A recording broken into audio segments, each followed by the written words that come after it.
এরা কিভাবে কোনো চেষ্টা ছাড়াই জলে ভাসছে?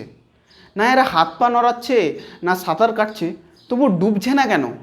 তো চলো এর পিছনে যে বিজ্ঞান সেটা জানা যাক।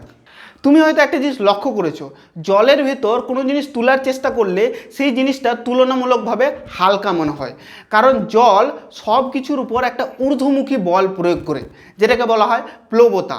আর তরলের ঘনত্ব যত বেশি হবে সেই তরল তত বেশি ঊর্ধ্বমুখী বল প্রয়োগ করবে।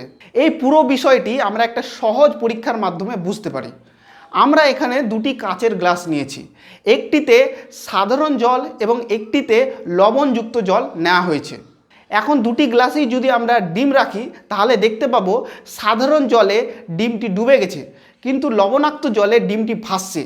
যেহেতু লবণাক্ত জলের ঘনত্ব অনেক বেশি, এই জন্য এর ঊর্ধ্বমুখী বল অর্থাৎ প্লাবতাও বেশি।